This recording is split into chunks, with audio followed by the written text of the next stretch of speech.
Bien, este truco se trata de no crear escenas. Sí, de esas escenas que hablo de crear siempre. Se trata de decorar paredes grandes que apoyan dos zonas, como por ejemplo una pared grande que apoya la zona del comedor y la zona del sofá, ¿no? Y como ya vimos en este otro vídeo, una forma magnífica de decorarlas es dividiéndolas y creando escenas diferentes, centrando la decoración por un lado en el medio de la mesa del comedor y en el otro centrándola en el medio de la zona del sofá, creando dos escenas. Pero en muchos casos la creación de escenas individuales en una misma pared no funciona, por el motivo que sea, y si es así, este truco te va a ayudar mucho. En lugar de tratar a la pared como dos zonas, vamos a decorar la pared olvidándonos de las dos zonas, y la vamos a decorar centrando los elementos decorativos que vayamos a poner en el medio de la pared, y así la decoración de la pared en el centro decora y preside ambas zonas y problema resuelto.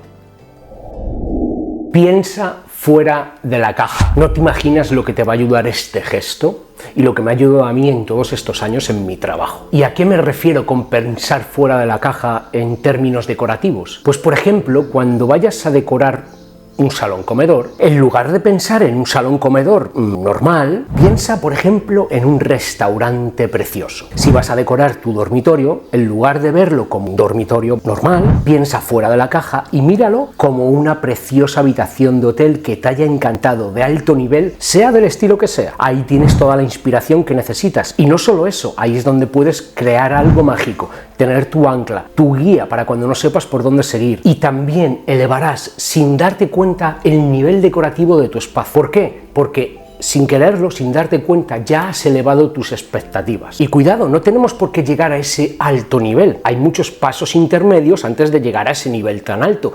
Pero estos pasos intermedios siempre serán más altos que los pasos intermedios que nos proponemos cuando vamos a diseñar un dormitorio normal. Y también, importantísimo, es porque habrás salido fuera de tu zona de confort.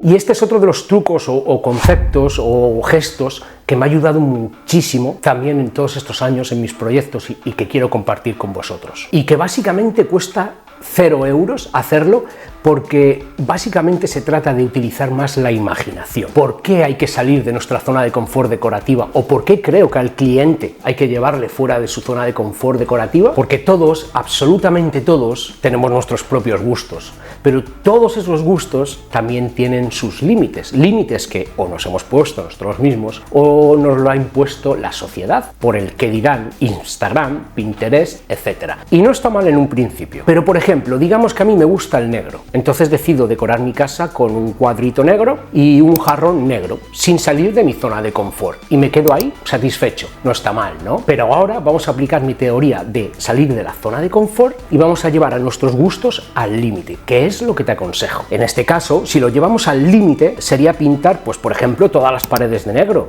quizás también el suelo, puertas, ventanas, decoración, todo. Ese sería el límite de mi zona de confort, ¿no? Llevarlo al extremo. Y obviamente no me gusta, me parece excesivo. Pero, y aquí está el verdadero truco, cuando tú has llevado tus gustos al límite, ya has pasado tu zona de confort, tu zona segura. Y sí, esto puede parecer excesivo, pero como ahora tus límites es muy probable que sean más altos, quizá esto ya no te parezca tan excesivo. Y si nos damos cuenta, hemos pasado de tener pues un simple jarrón y un cuadro negro a algo más que podríamos disfrutar. Así que puedes practicar con la imaginación aquello que te gusta. ¿Te gustan las plantas? Es muy probable que en la vida real puede que tengas 2 plantas y estés satisfecho o satisfecha con ellas, ¿verdad? Pero cuando practiques este ejercicio, llévalo al límite, al otro extremo. Sal de tu zona de confort y te aseguro que tu límite inicial de 2 plantas lo vas a eliminar. Y cuidado, no quiero decir que nuestros límites estén mal, pero al practicar este ejercicio veremos si esos límites que nos hemos puesto nosotros nos están acotando mucho el poder disfrutar de eso que queremos nosotros o nuestro cliente. A veces, como todos sabéis, critico mucho este tipo de espacios, ¿verdad? Donde todos son neutros, donde todo está pulcramente ordenado, donde todos tienen prácticamente las mismas decoraciones y los mismos muebles, ¿no?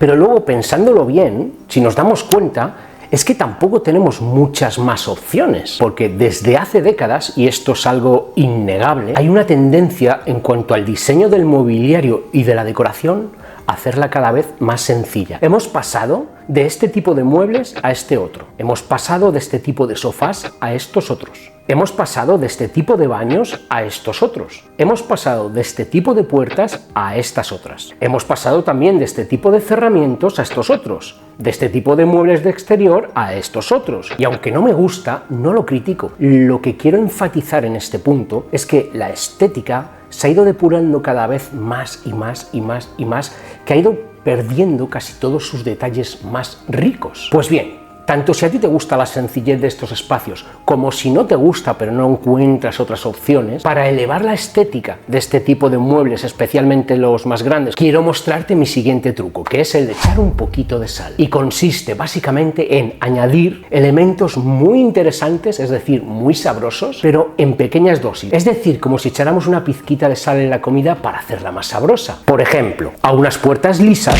le podemos añadir un poquito de sal para hacerla más sabrosa, instalando unos preciosos picaportes. A un sofá de líneas rectas en tonos neutros, unas mesas auxiliares cargadas de estilo y personalidad. A ese mueble de televisión, una preciosa escultura. Al aparador de líneas rectas, por ejemplo, una preciosa lámpara modernista. En definitiva, hagamos que todo sea un poquito más sabroso.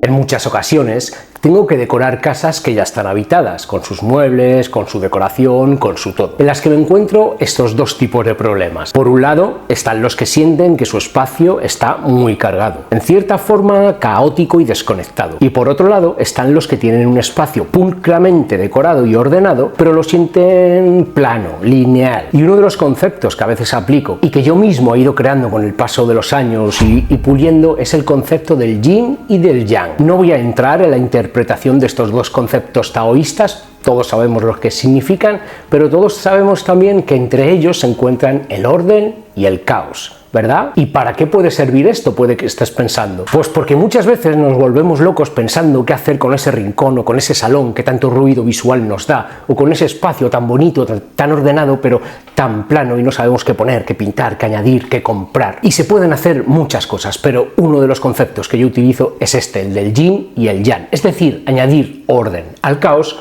y caos en el orden. Ya lo decía el filósofo y científico Douglas Hofstadter, el cual tiene una maravillosa frase que dice: acontece que una misteriosa clase de caos acecha detrás de una fachada de orden, y que, sin embargo, en lo hondo del caos acecha un género de orden aún más misterioso. Por lo tanto, si tenemos un espacio muy ordenado, pulcro, pero lo sentimos plano y lineal, prueba a añadir algo de caos. Lo podemos hacer con una planta, unos cuadros y una lámpara que rompa la pulcritud y orden de tanta línea recta, y ahora todo se siente más natural. Y si tenemos un espacio en cierta forma caótico, añade orden, que simplemente puede ser aplicando un único color para uniformar todo. Es un simple ejemplo, pero ya me entendéis, ¿verdad?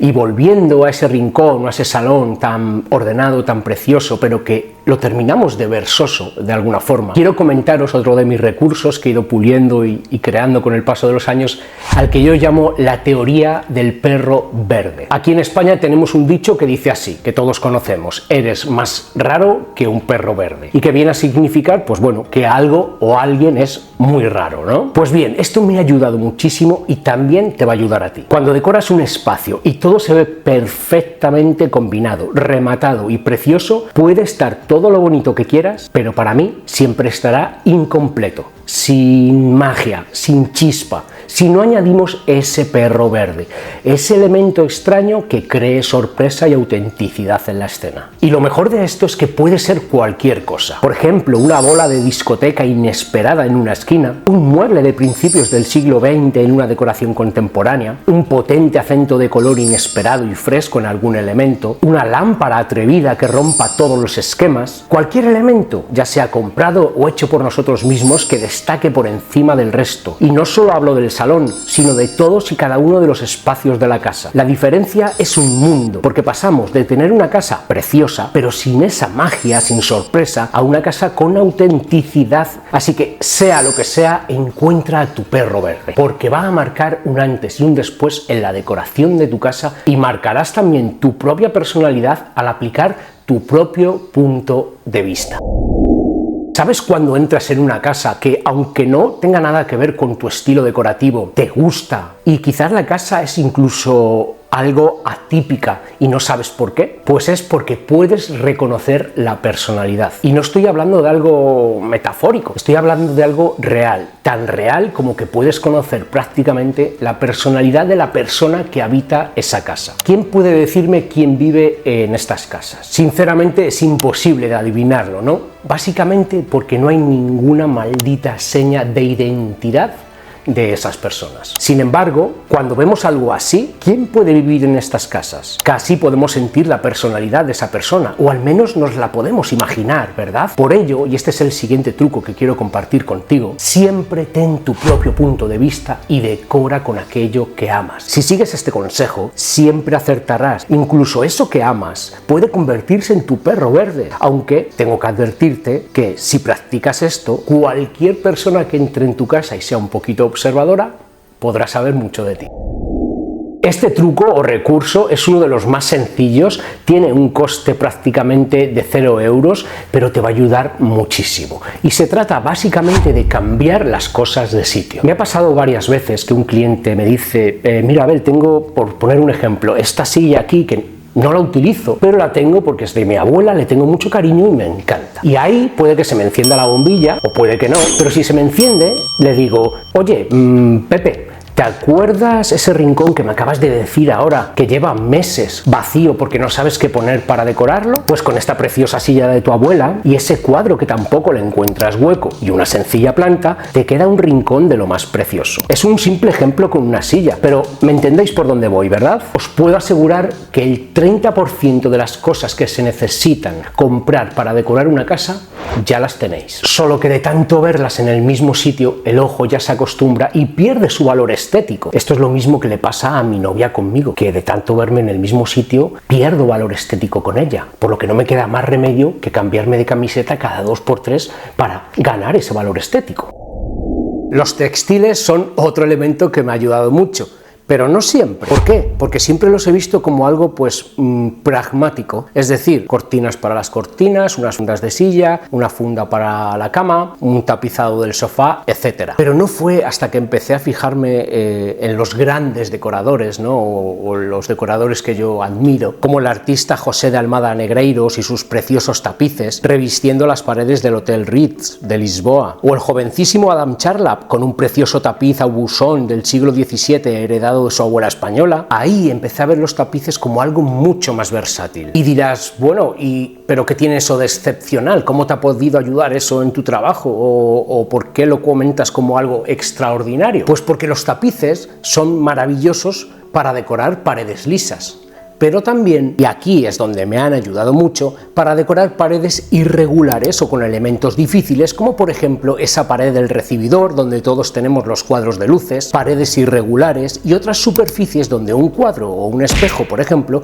no se pueden poner. Incluso puertas, como hace el gran Peter Klingenburg, el cual en su apartamento tiene la puerta de entrada a su casa que da directamente a su salón, camuflada con un precioso tapiz que actúa de elemento decorativo tapando la puerta y además minimizando el ruido que pueda entrar. Así que si tienes una zona complicada, piensa en tapices. Los tienes más modernos, los tienes más clásicos, todo a tu gusto y es muy probable que puedas resolver ese espacio.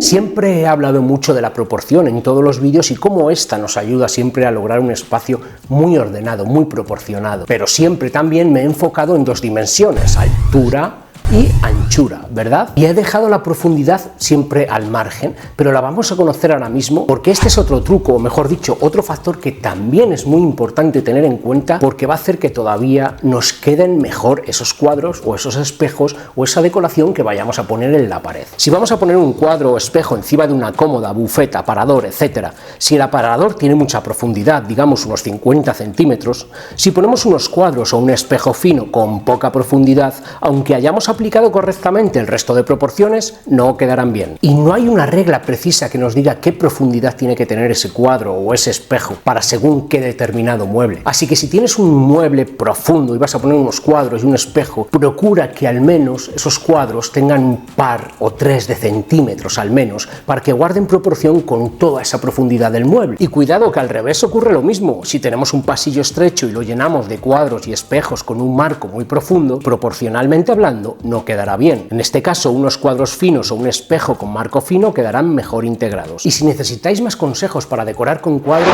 en este vídeo de aquí tenéis una masterclass gratuita.